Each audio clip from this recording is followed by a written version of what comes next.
This show is produced by the Hartman Media Company. For more information and links to all our great podcasts, visit hartmanmedia.com.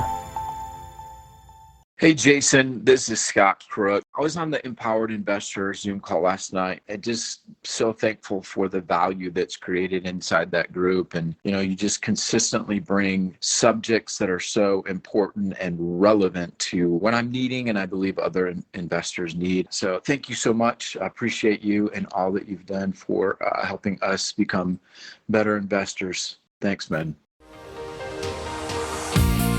Welcome to the Creating Wealth Show with Jason Hartman. You're about to learn a new slant on investing, some exciting techniques, and fresh new approaches to the world's most historically proven asset class that will enable you to create more wealth and freedom than you ever thought possible. Jason is a genuine self-made multimillionaire who's actually been there and done it. He's a successful investor, lender, developer, and entrepreneur who's owned properties in 11 states, had hundreds of tenants, and been involved in thousands of real estate transactions. This program will help you follow in Jason's footsteps on the road to your financial independence day. You really can do it. And now, here's your host, Jason Hartman, with the complete solution for real estate investors.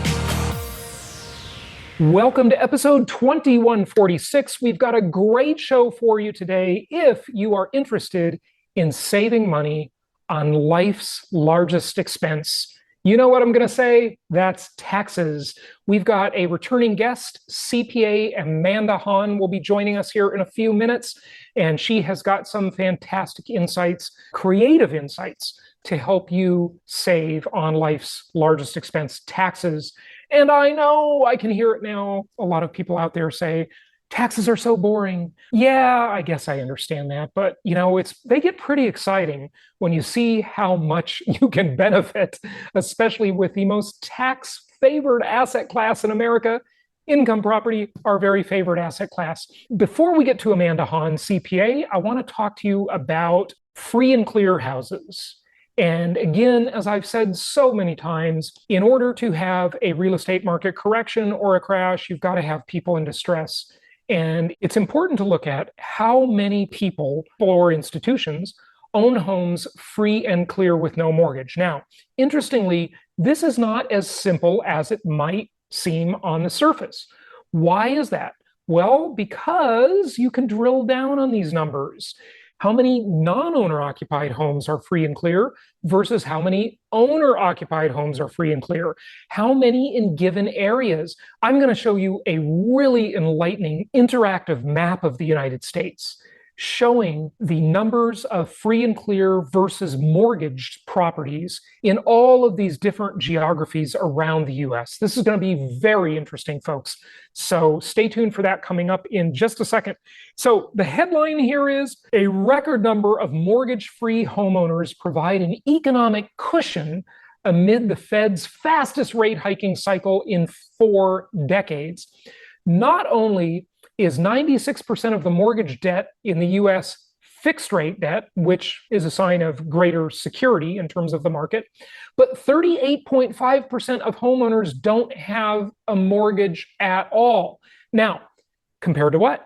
That number is actually down a little bit. It used to be 42%. My theory on why this has changed, well, it's a slight difference, but it is a little bit of a difference. About 3.5% fewer people are owning their properties free and clear. And when I say people, use that as a proxy for people or institutional investors. And why I think that has changed is I think that there is so much what you might call smart money in the market. And, that's these institutional buyers and investor money. There's so much investor money in the market. And less of that investor money is fix and flip investor money. More of it is buy and hold investor money. So as such, investors are more keen on leverage. They're more keen on debt. They understand the value of using debt and getting leverage on your investments.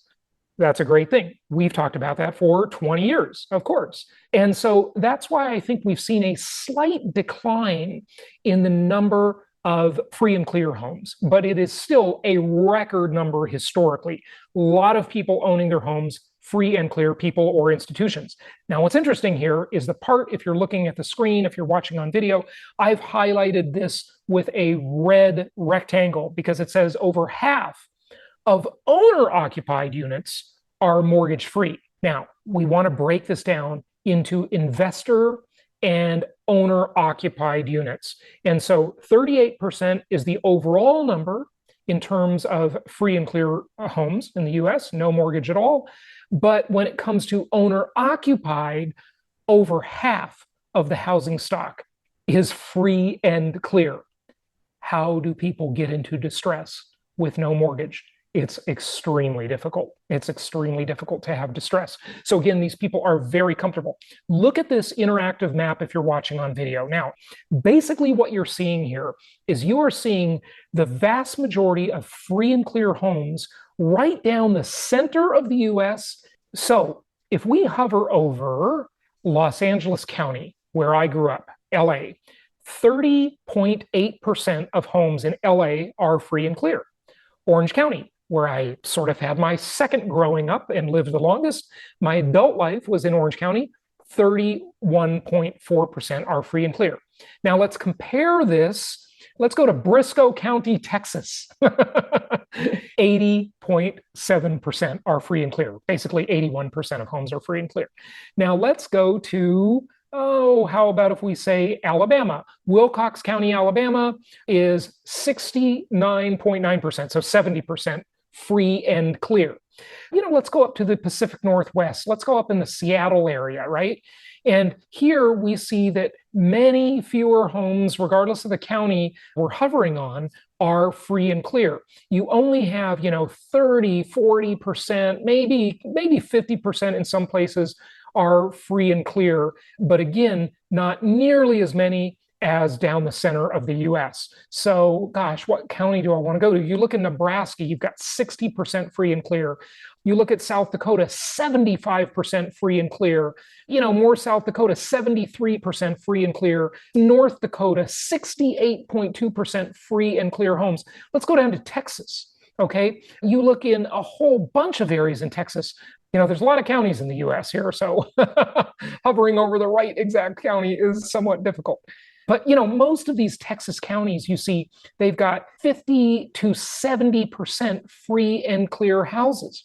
Here's one, 77% free and clear. Over here, you've got 85% free and clear. And this is a lot of Texas. They own their houses free and clear. Let's go over to Florida, okay? Here where I live, let's go to, Palm Beach County, Florida, 46.5% free and clear. Now that's interesting because Palm Beach County is pretty darn expensive. Not as expensive as Los Angeles, mind you. So here we've got basically 47% free and clear. Let's go back to LA, only 31% free and clear. You see the difference, right? So remember, I've taught you for 20 years about the difference between the three major types of markets: linear markets, cyclical markets, and hybrid markets. The more cyclical the market, the fewer free and clear houses, the more debt, the more leverage, and the more risk for market correction is in the system. Look up at some of the expensive northeastern markets. You look at the Boston area, you look at the New York area, and here, very low numbers comparatively of free and clear homes. I'm trying to hover on something. All of these, Bridgeport, Connecticut, 34% free and clear. Let's go down to New York, okay? So Westchester County, New York, 38% free and clear, versus where I am here in Florida, you've got 46% free and clear, right? You look at the less expensive markets that aren't even hybrid, that are just pure linear markets, you have got the vast majority of people owning those homes free and clear, and simply very likely to ever see any distress whatsoever. So I thought this was very enlightening, and I really wanted to share it with you because, again, the one ingredient that you absolutely must have if you want to have a real estate correction or crash is you must have millions of distressed homeowners who become millions of distressed home sellers. So what is the takeaway? What is the lesson? Well, I've taught you about the Hartman risk evaluator, where we talk about the LTI ratio, the land to improvement ratio, and how the lower risk markets, the more linear markets, are lower land value markets and higher improvement value, the home sitting on the land, as a ratio that sets a floor on downside risk. Those are more linear, and you've got much less leverage in the more linear markets and better cash flows to boot. So you want to lower your risk, you want to be a prudent investor, be in the linear and maybe some of the hybrid markets. You won't see the radical appreciation, and you might be jealous or green with envy of people in those markets during certain times, but more likely than not, overall, over the long term, you are going to win the appreciation game, because the downside risk and the givebacks and the losses during the correction phases of the market cycle, you're just not going to give as much back as those people in those cyclical markets are. So hope that's very helpful to you. Let's go to our guest today, Amanda Han, and let's talk about saving on life's largest expense. It is my pleasure to welcome a returning guest back to the show, and that is none other than CPA and author Amanda Han is back with us. Amanda, welcome. How are you? Yeah, I'm excited to be here, Jason. It's been a while since we chatted last time during COVID. Lots have changed. It has been a while for sure. And it's good to have you back. Amanda, there are so many things to talk about in tax law. There's pending legislation. We don't know who the next administration will be. There's just a lot of things going on. What do you want to talk about first? Why don't I give the floor to you and you lead us with that? But I've got a whole list for you. I want to talk about cost segregation, maybe a little bit about 1031 tax deferred exchanges, real estate professional status, and more. So keep listening, folks. Yeah. Yes, I mean, there's so much to cover, but it's interesting you brought up obviously that with election year coming up, tax is always a hot topic, right? Depending on who's going to take office and all that good stuff. But I think what's really interesting for us to know is that currently there is a 2024 budget proposal, and not unexpectedly, there are a lot of the proposed changes are actually detrimental to real estate investors. But I want to first start by saying, answering the question of what are the odds any of these proposals will actually pass. Of course, I don't have a crystal ball, but I know most professionals in our field, in the accounting field, feel like there's very little, if any, chance of any of these current proposals passing. Why do we say that? Well, because these proposals have been around or have come up almost every year on a lot of the same things. And so, but nonetheless, not unexpectedly within the proposal are limitations to 1031 exchange. So I know we'll touch on that a lot more in depth later on, but limiting our 1031 exchange opportunities. Again, also maybe higher taxes for higher income individuals. And I know, when I talk to people, because we just passed the tax deadline, and when we talk to people, majority of folks still feel like they pay too much in taxes. It's not surprising. Like who says, I don't think I pay too much in tax? Almost no one. Warren Buffett says that, but he's such a hypocrite because he got in a big lawsuit with the IRS after he said that. I mean, it's just, it's just ridiculous. But anyway, go ahead. Yeah. Most people, you're absolutely right. Nobody says I want to pay more. Yeah, exactly. And if you could, I just share my screen here. Taxes really is a silent killer of our wealth, if you think about it. I mean, I think most people who kind of, work full time, we're just always looking at how much taxes do I owe in April, but they're not looking at how much are they actually paying, because a lot of that comes out of their paycheck. You don't even see it. So these are like just the different tax rates we're paying right now. Federal highest rate is 37%, depending on what state you live in, 13% or even higher. Payroll tax, capital gains, state taxes. And what's really interesting is not many people are talking about it, but depending on who takes office, at the end of 2025, the current law says tax rates will actually be even higher than what we see on the screen. So instead of 37%, the marginal rate is scheduled to go up to 39%. So we got to keep that on the radar. When we complain, no, it could be much worse. Mm-hmm. Yeah, no question about it. Okay, good. Well, as I always say, you might be bored talking about taxes. Most people are, unless they're CPAs. But this is a very important topic, folks, because it is the largest single expense most anybody has in their life. Not everybody, hopefully. Real estate investors, we deal with the most tax favored asset class in America. So it's a great asset class, no question. But talk to us about some specifics in areas where we can save on taxes. If you're ready, I'd kind of like to go into cost segregation. And by the way, I do want to say to our listeners and viewers, we do have two really good sources that do cost segregation very economically for single family homes. That wasn't always the case. Usually in the past, I remember I did a cost segregation study on a 125 unit apartment complex I owned, and I paid like $22,000 for that. And usually cost segregation, which is a huge tax savings opportunity, if you don't know what it is, keep listening, we'll tell you, was limited to bigger commercial properties. But with technology and with entrepreneurship and innovation, there are companies out there that offer this now for $500-600. It's pretty incredible. And we've got some good sources that a lot of our clients have used and been very happy with that can save you a ton of money on taxes. But can everybody use it? Maybe some people can't use it, well, let's first talk about what it is, because some people don't know. Maybe you want to explain it, Amanda. Go ahead. Yeah, what I love about, like you were mentioning, real estate is one of the best asset classes when it comes to tax efficiency. And that's really for two reasons. One, when you're a real estate investor, you're a business owner in the eyes of the IRS. What does that mean? What that means, you can now write off business expenses as an investor. So not just like mortgage and property taxes, but also just your expenses that you might have, like car expense. You're using your car for your real estate. You have a home office for your real estate. So now we get into this arena of being able to shift some of these personal expenses into legitimate business deductions. Yep. But really, I mean, how much of those can we shift, right? And so when you hear people talk about, I made, $100,000 or $300,000 of income and I paid no taxes, odds are very high they're using cost segregation. And so, as real estate investors, we get to take depreciation, which is a paper write-off on the purchase price of the building.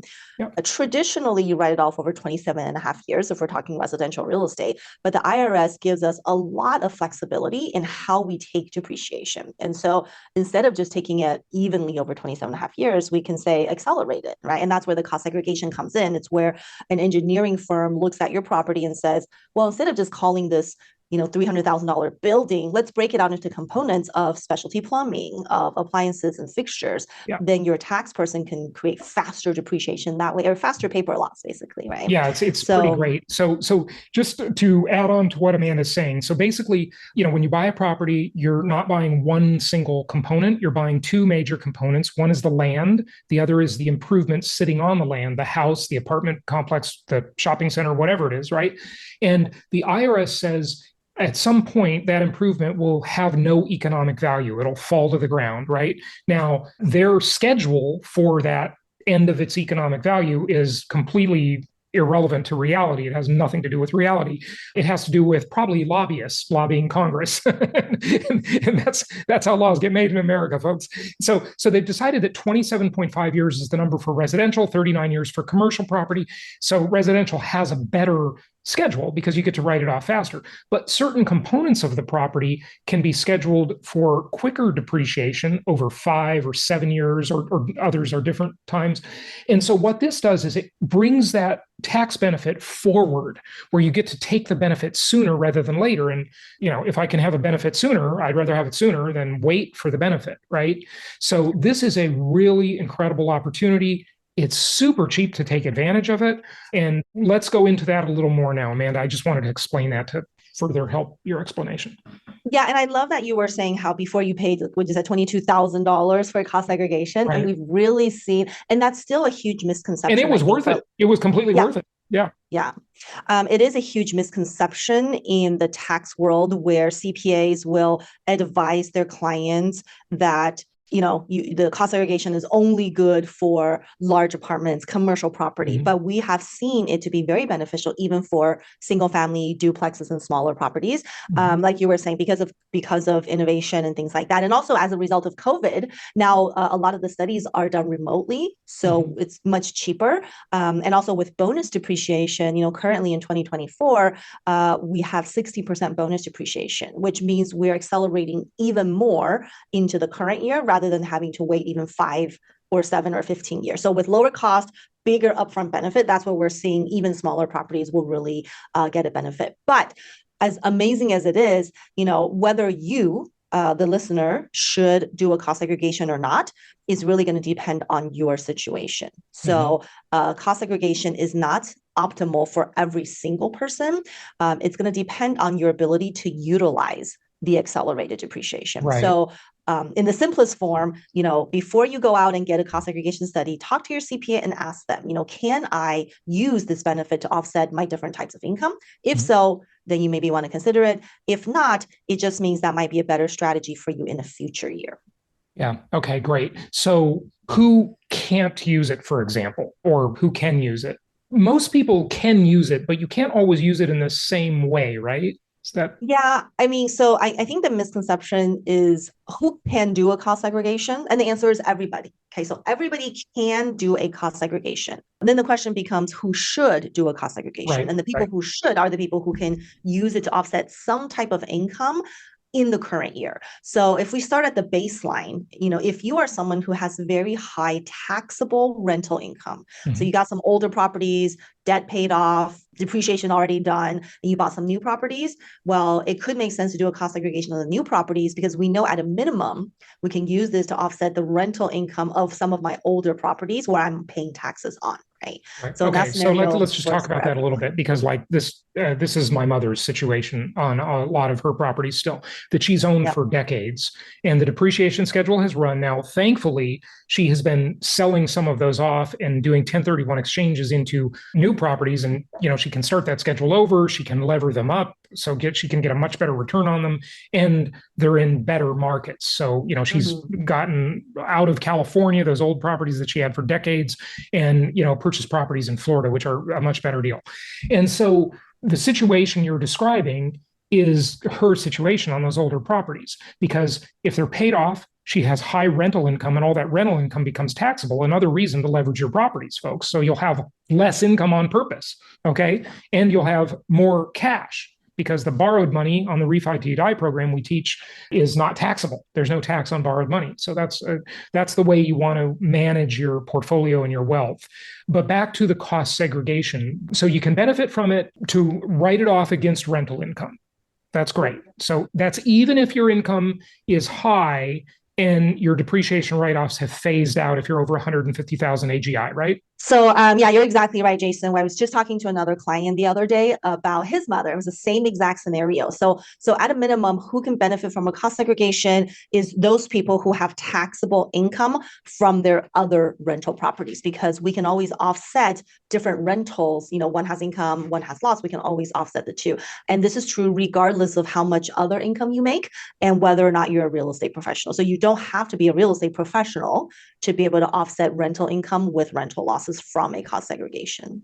Okay, good. So the real estate professional thing is hard for some people to qualify for. It's a fantastic gift from God. If you can qualify, it's wonderful, but it is hard to qualify for in many cases. So the cost segregation can still benefit you if you have a high income and if you're not a real estate professional. So that's really good news. I'm sure a lot of people will be glad to hear that, but you need passive income to take the deduction against, right? Yeah, yep, exactly. And this is where I have a major problem with CPAs who tell people, don't invest in real estate because you don't get any of those benefits that people are talking about, like cost segregation. And that's not true at all, because we just went over an example of where that makes total sense. And I would argue to say, if you're someone who is in a very high income, let's say you're a doctor or an attorney, where you're paying over 50% taxes between federal and state, well, being able to earn rental income and not pay taxes by using write-offs and cost segregation, that's absolutely taxes saved, right? Because where else are you earning money that you're not paying taxes on? Yeah. Okay. Good. Good. Anything else on cost segregation? This is really a fantastic thing,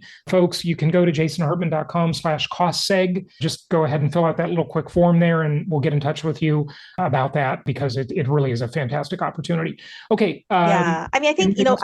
the whole conversation of cost seg itself could probably be like an 8 to 10 hour class. I think A cure for insomnia. exactly. Well, so I think a couple of things I see a lot, misconceptions. So cost segregation, if this is the first time you're hearing about it, okay, you can still do it. You don't have to do it the first year you buy property. So maybe you've owned properties for 2, 3, 4 years, and That's this is what's the called a first time look you're back. So, Yep. This is the first time you're hearing Jason talk about it, or Jason and I talk about it. So you can do what's called, well, we call it an accounting method change. So basically, let's say on the 2023 or 2024 return, you can actually change your method and do a catch up on all the stuff you've missed and then get a huge benefit for it. It's really incredible, folks. And the other thing you can do, by the way, at the time of this recording, we are past the tax due date. However, if you filed an extension, you can still get the cost segregation study benefit for last year if you're on extension. It's really beneficial to file extensions. Okay, go ahead.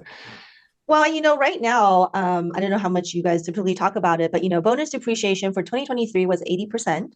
2024 now is 60%. There is actually a bill that's made it through the and House, it's probably going to pass by Senate. To go back to 100%. Yeah. Incredible. Yeah. And so that's one of the main reasons we're having a lot of our clients go on extension. Yeah. Because if it passes, it's currently designed to be retroactive to 2023. So now here's the funny thing. IRS has said that if, things were to pass, and if obviously people had to file their returns, they will automatically adjust your taxes and give you a refund. Wow. But I bet nobody will trust the IRS to actually do that or do it correctly. Yeah. Folks, the more you know, that's why you're listening to the show. This is really incredible. Like what we just talked about alone could save you a fortune in taxes. So take advantage of it. Go to jasonhartman.com/cost-seg, S-E-G, cost-seg for cost segregation. Okay, what else should we talk about? Do you want to talk about real estate professional a little bit, just quickly? Sure. This has been a thing for many, many years. We've done shows about this in the past. You can go to jasonhartman.com, look up those shows, just type real estate professional. But just remind people of what that is, why it's so great. It doesn't mean, folks, that you need to be in the real estate business per se. It's just an IRS designation is what it is. But it's pretty incredible if you can get it. Go ahead. Yeah. So real estate professional. So in the tax world, there's a set of rules called passive loss rules. And the simplistic way to explain it is if you're someone whose real estate is not your full-time gig and is more of like a side hustle, and your income is over $150,000, then your rental losses are considered passive losses, which means they offset, rental income and other passive income, but it doesn't offset taxes from your W-2 income. Or if you have a business and that's not real estate, it doesn't offset that type of income. And so it's not the end of the world. It just means you can't use it right now. You don't lose out on any of the benefits. They're just delayed. So they're delayed into the future, and you can always use it to offset taxes from future income. That's passive. Or you can use it to offset all types of income when you sell that specific property. Okay. So, but nonetheless, if you're someone or married to someone with high income and you own rental real estate, there is a loophole around all those rules. And that is if you or your spouse is a real estate professional, then you can use rental losses to offset all types of income rather than just rental or passive income. So I think the misconception is people think, well, to be a real estate professional, do I need to be a realtor, start showing houses on the weekends?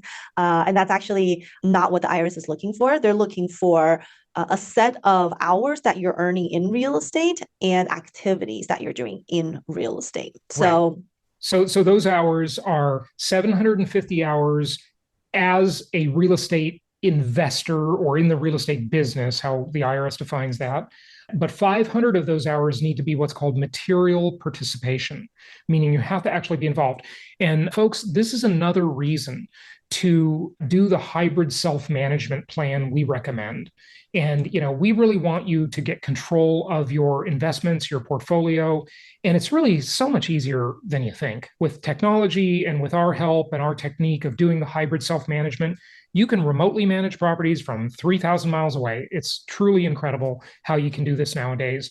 Then you can really make the case, if it ever comes under question to the IRS, that you are materially participating in the management of your properties. And this can be a big, big thing. So one more reason to get on that train. It's a really good way to go. Yeah, so the 750 hours in real estate, materially participate. Generally, that's like involved in the day-to-day management of the properties. And the third one I think is the one that's probably hardest for a lot of people to meet, which is more time in real estate than your non-real estate jobs. So somebody, working at Google full-time 2,000 hours, you have to have more than 2,000 hours to be a real estate professional. And I think that's the piece that's harder for those who are working full-time. And that's where the planning comes in. Maybe you have a spouse who's not working full-time, part-time, or you might be someone who maybe 1 year is taking leave, to be at home with the kids. And that's a great opportunity to say, well, I'm not working this year or not doing full-time this year. Can I then use real estate professional to release all of my rental losses against W-2 or other business income? And that's a great thing if you can do it. And, there are other little tips and tricks on this too. It's a long topic. Again, this is another one we could talk about for another hours. 8 hours. Yeah, exactly. Okay, Amanda, what else is up your sleeve? What else do you want to share with people? We just talked about the benefit of real estate professional, and just to put some numbers to things, we have clients who make $300,000, $500,000 of income. If they have a spouse who can be a real estate professional, it is very possible to get to zero tax. And I know for people, it kind of sounds ridiculous, right? Like, how do I get from 37% down to 0%? And that's with real estate. And it's something that you mentioned, Jason, just the whole concept of leverage, right? Because we can take depreciation based on a purchase price, not just the down payment. And so the more leverage you're comfortable with in terms of building your portfolio, you can quickly scale up to very large tax benefits just from depreciation. Yeah. But I also think I don't want to discourage people who are not real estate professional. Maybe we have in our audience like 2 doctors, and they're like, we're not going to stop working. We spend too much time to learn how to be physicians. Right. And so there is still benefit to investing in real estate, because our goal is always to have our money work for us. And that's through investing, whether it's real estate, or we have a lot of clients who invest in other businesses, doctors, as an example, who invest in imaging centers or surgery centers of their friends and other colleagues. And if those are kicking off some significant passive income, then your rental losses and depreciation and cost segregation can go a long ways to help offset the taxes from all those investments too. They sure can. They sure can. Exactly. Are there any other, there are smaller tax benefits that we can talk about, like just writing off expenses that might otherwise be personal expenses if you weren't in the real estate business. Okay. And that's the great thing. Most of our clients have corporate jobs or they own a business, and, they're fully engaged in that. But this little side hustle in real estate could be your biggest wealth creator, believe it or not. It's just such a powerful asset class. There are a lot of lesser benefits, like the ability to take a lot of these expenses and, have them become deductible. Do you want to talk about any of that? Yeah, and I think that's actually one of the most common tax mistakes that I see with respect to investors. People not understanding what they can write off, right? So, like maybe someone's on this podcast with us, like, okay, yeah, I didn't know that I could write off part of my car that I'm using because it's not held in an LLC or something, right? So I think the one thing I want to make sure people are really clear on is when you have an expense, it doesn't have to be from an LLC. It doesn't have to be paid for by an LLC. You don't have to hold title of your rentals in an LLC or hold title to your car in an LLC. Mm-hmm. IRS doesn't really care about that. They care about your ability to prove that the expense is ordinary and necessary for your real estate activities. So I think people often confuse like business expense meaning LLC or corporation. That's not what it means. Business expense means I had this expense because of my real estate. And so most investors use their car for real estate. Most people work out of their home office. I don't have very few clients who rent an office space just to manage their Florida or Ohio properties. Right? That's almost unheard of. So just making sure you track those. And I think the best piece of advice I would give people is when you're spending money on something, especially things that are significant in dollar amount, ask yourself, is this something that would be necessary and ordinary to a real estate investor to help grow their business, improve their business? If so, keep track of it, and then give it to your tax person. They will be the one to tell you yes or no, whether you can actually write it off. The problem is when you don't even track it and you don't ask yourself those questions, your CPA doesn't even see that because they're not with you every day. So that's automatically something that you will miss out on a tax return. Yeah, that's really good advice, Amanda. Thank you for that. And I want to just tell you, this might be a little off color, so I'm going to warn everybody, but I heard this from my own CPA, and it amazed me because what is considered ordinary and customary in the course of your business can have a pretty wide definition. And here's the example. This is a somewhat famous case. You probably know what I'm going to say, Amanda. So there was an exotic dancer who took a deduction for an augmentation. And the IRS audited her and disallowed it. And she went to court and she won against the IRS. So that became a deductible expense. So, Well, you're actually wrong, Jason. Really, it was not a deductible expense. What was it? So the tax. You know about the case, right? Of course. Yeah. So the tax. This is probably every CPA's water cooler case they talk about. It's funny. So the tax court did allow the breast implant, but they didn't let her deduct it. They made her depreciate it, just like real estate. Okay. Because why? It has a useful life of longer than 1 year. That's even funnier. So what is the depreciation schedule on that? I know. And can we do a cost segregation? I mean, I don't know if that was down today. Maybe we have, 60% bonus depreciation. I've got to know. What is the depreciation schedule? Like, do you know? I mean, I don't know. I mean, that's so funny. That's amazing. Wow. Yeah. And I think you're right too. Just, what is ordinary and necessary for one person may not be the same, for another investor. And so that's where the planning comes in. I think a lot of times people will talk to their CPA, say, can I write off my kids? No, kids are not a deduction, but how can I write off my kids? Well, how? Maybe they can help you out in your business, right? So it's really, and I think by nature CPAs are not very creative people, right? We as CPAs are not creative. I put myself kind of in that same bucket, and so it's always good practice to ask the why question because it puts both you and your advisor in a more creative mode, right? Can I do it? No, but how can I do it? Let's think about that. Let's strategize. That's a great tip, Amanda. That is such a fantastic tip. Instead of saying, can I do it? Say, how can I do it? And that reframes your whole mind and reframes the focus and gets you on, there must be a way. So that example, let's just go through that again with the kids, right? Your kids are not deductible. I mean, there are deductions for child credits and so forth, but that's not what we're talking about, okay? But if you hire your kids in your business, that expense to pay them can become deductible. So that's the how can I do it rather than can I do it? Because the can I do it answer is just going to be no, you can't do it. But how can you do it? There is actually a way. So very good advice. Very good advice. Yeah. From a planning perspective, something that I personally realized by just talking to a lot of clients is that many CPAs or most CPAs don't actually do planning, right? I mean, CPAs file tax returns. And so in the off chance you actually have someone who does planning, what often ends up happening is a Q&A session, where you maybe heard about Jason's cost segregation strategies. You go to your CPA, say, can I do a cost segregation? They tell you yes or no. I heard about real estate professional. Can I claim it? They'll say yes or no. But the reality is the true planning is when your CPA is asking you the questions. Jason, what's going on in real estate? What are you doing this year? What are you going to get rid of, offload? How are you going to scale? And it's in those answers that Jason provides where the CPA will create strategies for you. Just like when you go to a doctor, right? You don't tell your doctor a set of questions like, hey, doc, do you think I have this? Should I take that medicine? Should I take these shots? No, it's them diagnosing you, asking you, how do you feel? What's going on? And then they create like a work plan for you in terms of curing the medical issue. So similar way to taxes too. Yeah, very good point. Very good point. Amanda, just one last thing, and I know we've got to wrap it up. Your advice and wisdom is so appreciated. Anything more generally not real estate related that you want to say to our listeners about taxes and saving on this life's largest expense? Doesn't have to be real estate related. Yeah, I mean, I just think in general, take some time to do planning. Contrary to popular belief, when you meet with your tax person to file last year's returns, they are likely not helping you plan for the following year. So make that a dedicated separate meeting so that it's on the radar, right? Practice asking why, because those are the things that we see missed all the time. We talked a lot about real estate professional status and the kind of upcoming tax changes. One thing we are seeing in our industry, especially not just as CPAs, but real estate CPAs, is an increase in audits. Now, it doesn't mean that we should shy away from the strategies. It just means that we want to make sure we have good documentation to support our positions, right? So know the law. How do we document our car expenses? How do we document our real estate hours?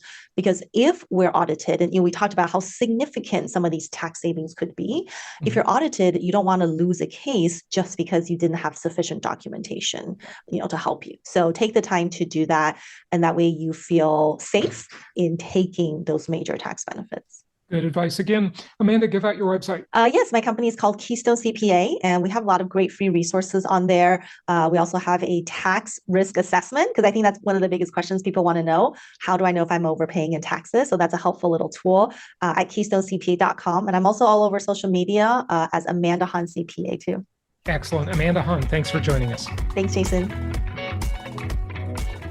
Thank you so much for listening. Please be sure to subscribe so that you don't miss any episodes. Be sure to check out the show's specific website and our general website, hartmanmedia.com, for appropriate disclaimers and terms of service.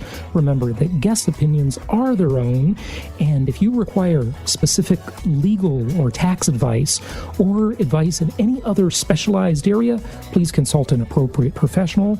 And we also very much appreciate you reviewing the show. Please go to iTunes or Stitcher Radio or whatever platform you're using and write a review for the show. We would very much appreciate that. And be sure to make it official and subscribe so you do not miss any episodes. We look forward to seeing you on the next episode.